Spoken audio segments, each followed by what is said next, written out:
Alamin ang latest weather update ngayon dito sa Sir Aris Official Weather News Today. So kita po natin dito sa ating latest na satellite animation na patuloy pa rin po nating minomonitor yung tatlong bagyo na nasa loob at labas po ng ating Philippine Area of Responsibility.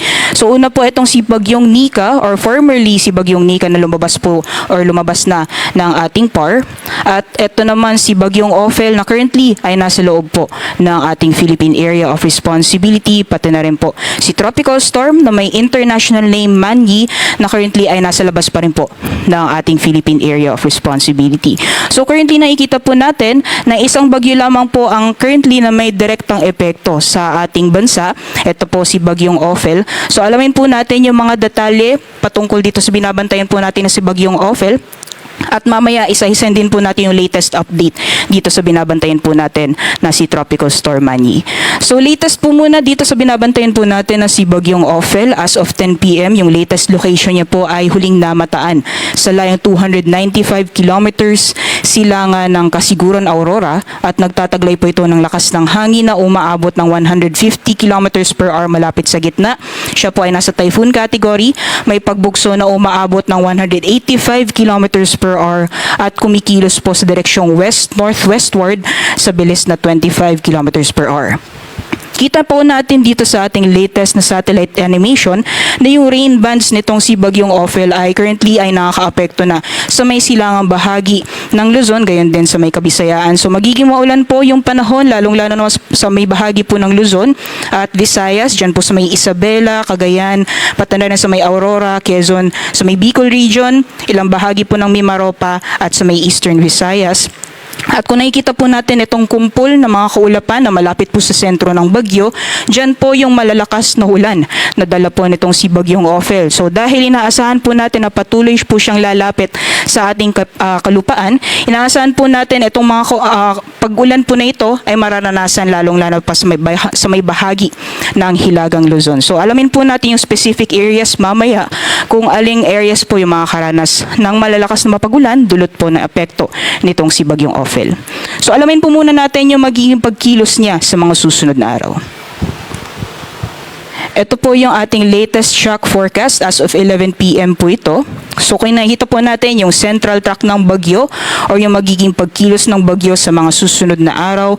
Ito po yung forecast intensity or yung category or yung lakas ng bagyo habang patuloy pong binabaybay yung karagatan dito sa loob ng ating Philippine Area of Responsibility. At kung makikita po natin sa ating latest na forecast track, based po sa kanyang central track, maaring magkaroon po tayo ng landfall scenario dito po sa may bandang Hilagang Luzon or northeastern portion ng Cagayan bukas po ng hapon po yan. At nakikita po natin na in the event na maglandfall po siya dito sa may area ng Cagayan, ay maaaring magkaroon din po tayo ng second landfall scenario dito po sa may area ng Babuyan Islands. Kung hindi ay lalapit po yung sentro ng bagyo sa area po na yan. Although nakikita po natin itong area na shaded ng punte, yan po yung forecast cone of probability or forecast confidence cone. So hindi lamang po sa areas ng Cagayan, pati na rin ng Babuyan Islands ang possible landfall scenario.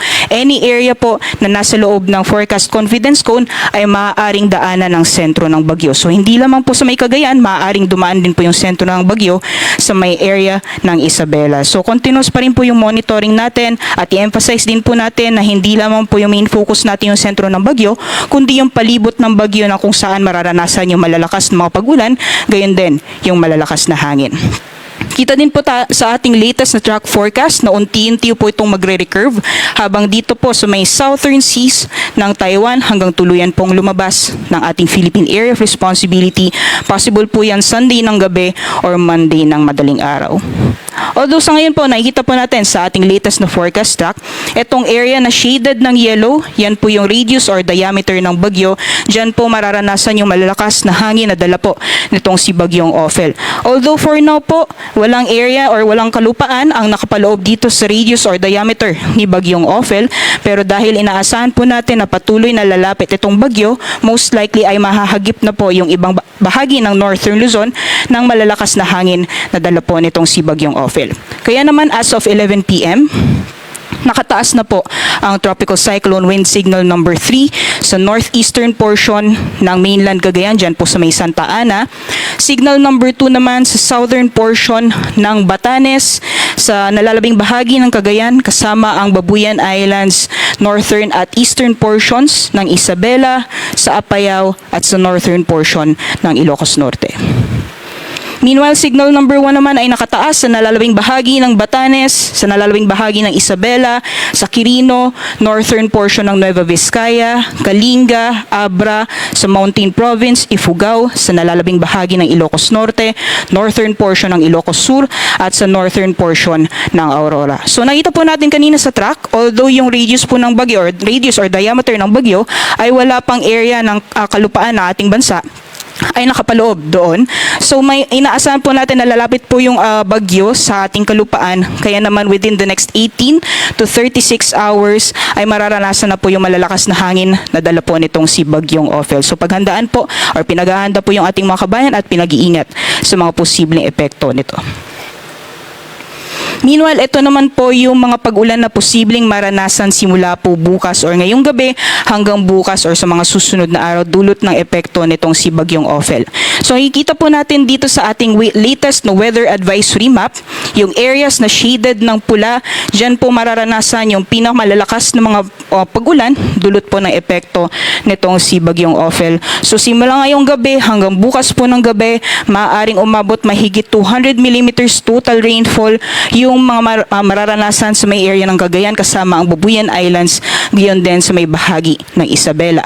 Heavy to intense naman po or 100 to 200 millimeters total rainfall sa may Apayao at Kalinga. Meanwhile, moderate to heavy naman po sa may Ilocos Norte, sa Abra, Mountain Province, Ifugao, sa Nueva Vizcaya, Quirino, Aurora, pati na rin po sa may Batanes.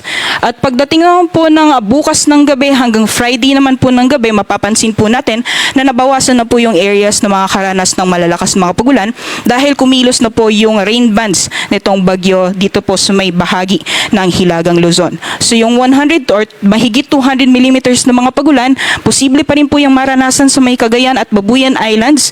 So meanwhile, heavy to intense naman po ng mga pagulan sa Ilocos Norte at moderate to heavy naman po sa Apayao at sa Abra. So yung mga areas po nito, possible within the next 2 days hanggang sa darating na Biyernes po, posible pong maranasan yung malalakas na buhos ng ulan, mataas po yung posibilidad ng mga pagbaha, gayon din yung pagguho ng lupa, especially po sa areas kung saan nakataas yung intense to torrential na mga pag-ulan.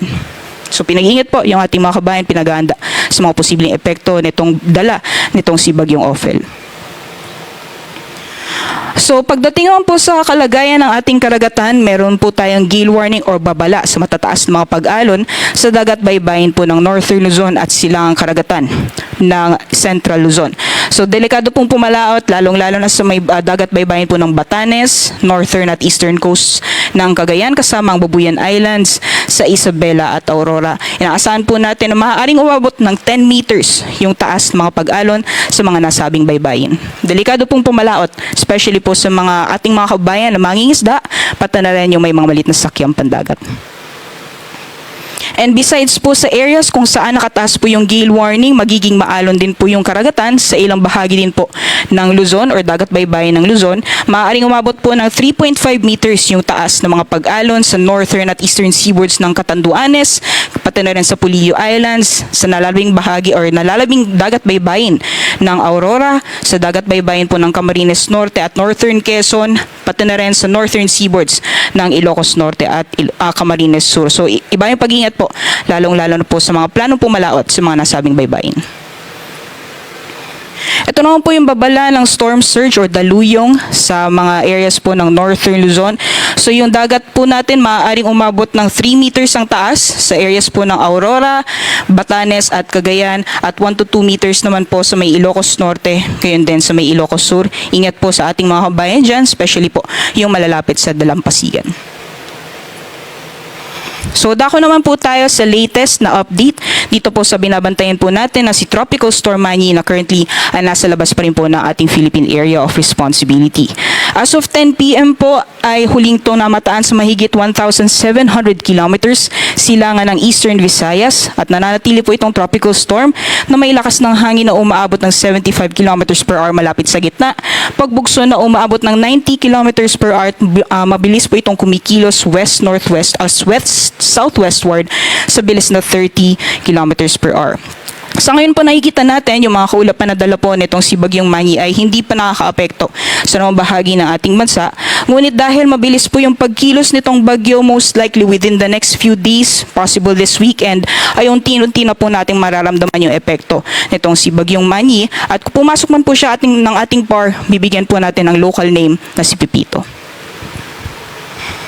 So alamin po natin ang magiging pagkilos ni Bagyong Manny or papasok na Pipito sa mga susunod na araw. So nakikita po natin yung ating latest track forecast as of 11 p.m. Yung central track po ng bagyo, pati na rin yung forecast intensity ng bagyo. Based po sa ating latest na forecast track, maaring pumasok si Manny or si papasok na Pipito bukas po yan ng gabi sa loob ng ating Philippine Area of Responsibility. At kung nakikita po natin dito sa ating latest na forecast track, yung central track niya po ay nagpapakita ng possible landfall scenario dito po sa may southeastern portion or coast ng Southern Luzon dyan po sa may Bicol region. Sa darating na weekend po yan, possible by November 16 or November 17. Based din po sa ating latest na track intensity forecast, bago po ito patuloy yung lumapit dito sa ating kalupaan, maaaring umabot po siya ng typhoon category bukas po ng gabi or Friday po ng madaling araw. Ngunit habang patuloy po siyang lumalapit, dahil nasa dagat pa po siya pagdating ng typhoon category, hindi po natin inaalis yung possibility ng rapid intensification or mas lalong bibilis yung paglakas nitong bagyo. So nakikita po natin yung areas na possible na maglandfall itong si Bagyong or papasok na Pipito. Ngunit kung makikita po natin yung lawak ng sakop ng forecast probability cone, hindi lamang po sa area ng Bicol region ang possible landfall point nitong si Bagyong Pipito or si Manny, maaari din po siyang maglandfall dito po sa may Eastern Visayas, pwede din po sa may Quezon area, pwede din po sa may Aurora, pati na rin sa may Isabela. So yan po, yung areas na sakop po nitong forecast probability cone, yan po yung mga posibleng areas na maaaring daanan ng sentro ng bagyo. So mainam po na minomonitor po natin yung magiging pagkilos nito sa mga susunod na araw para mapaghandaan po natin ang areas na most likely maapektuhan na malalakas na hangin, pati na rin yung mga pag-ulan dala po nitong bagyo. So for now po, based po sa ating pagtaya, mabilis pong kumikilos itong si Bagyong Manny sa ating kalupaan or papalapit sa ating kalupaan. So as early as Friday po hanggang sa darating na Sabado, unti-unti na pong mararanasan yung malalakas na ulan na dala po nitong si Bagyong Manny. Possible na po yung heavy to intense na mga pag-ulan sa bahagi ng Northern Samar sa darating na Biyernes ng gabi po yan hanggang sa darating na Sabado. At moderate to heavy naman po na mga pag-ulan sa Catanduanes, sa Samar, gayon din sa Eastern Samar. So as much as possible po, pagandaan po natin yung mga posibilidad ng mga pagbaha, pati na rin yung pagguho ng lupa, especially po sa areas ng Visayas at Southern Luzon area.